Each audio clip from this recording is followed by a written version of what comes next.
चलिए हार्मोन्स के बारे में पढ़िए। हार्मोन्स क्या होता है? हार्मोन्स क्या है? हार्मोन्स ये विशिष्ट कार्बनिक यौगिक है। कौन सा यौगिक है? कार्बनिक यौगिक है, जो बहुत ही कम मात्रा में अंतःस्रावी ग्रंथियों के द्वारा स्रावित होता है।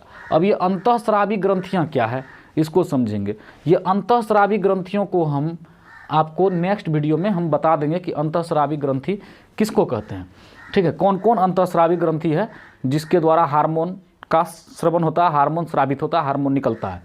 तो ये विशिष्ट कार्बनिक यौगिक है जो बहुत ही कम मात्रा में, बहुत ही थोड़ी मात्रा में है ना, अंतःस्रावी ग्रंथियों के द्वारा स्रावित होते हैं।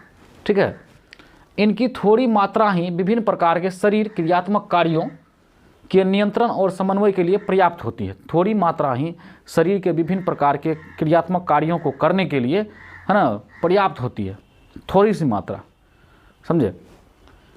हार्मोन प्रेरक का कार्य करता है।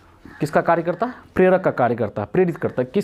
कैसे? अर्थात रक्त परिसंचरण के माध्यम से जब यह अपने लक्ष्य अंगों में पहुंचता है, जिस अंग में हार्मोन की ज़रूरत है, हार्मोन पहुंचना होता है, तो हार्मोन कैसे पहुंचेगा? बस और ट्रेन से तो नहीं पहुंचेगा। शरीर में किसके द्वारा पहुंचेगा? रक्त परिसंचरण यानी ब्लड सर्कुलेशन के माध्यम से जब यह है ना अपने लक्ष्य अंगों तक पहुंचता है, तब यह उन अंगों में विशिष्ट परिवर्तन को प्रेरित करता है। कौन सा परिवर्तन को प्रेरित करता है? विशिष्ट परिवर्तन। ठीक है, और अगला लाइन देखिए, कहता है तंत्रिकीय नियंत्रण एवं समन्वय की अपेक्षा, है ना, इस बात पर गौर करना है। तंत्रिकीय नियंत्रण एवं समन्वय की अपेक्षा हार्मोन नियंत्रण एवं समन्वय का प्रभाव धीरे धीरे होता है। तंत्रिकीय नियंत्रण एवं समन्वय का प्रभाव बहुत तेज़ी से होता है, और हार्मोन नियंत्रण एवं समन्वय क्या हो जाता है? धीरे धीरे होता है। लेकिन जितना धीरे धीरे, परंतु इनके द्वारा उत्पन्न प्रभाव बहुत देर तक टिकता है। ठीक है, धीरे धीरे होता है लेकिन बड़ी देर तक टिकता है, समझे ना। और इनकी रासायनिक रचना क्या होती है? बहुत जटिल होती है। इनकी रासायनिक रचना जटिल होती है। तो हम लोग क्या पढ़े कि हार्मोन्स क्या है? ये विशिष्ट कार्बनिक यौगिक है जो बहुत ही कम मात्रा में अंतःस्रावी ग्रंथियों के द्वारा स्रावित होता है ना। इनकी थोड़ी मात्रा है विभिन्न प्रकार के शरीर क्रियात्मक कार्यों के नियंत्रण और समन्वय के लिए पर्याप्त होती है।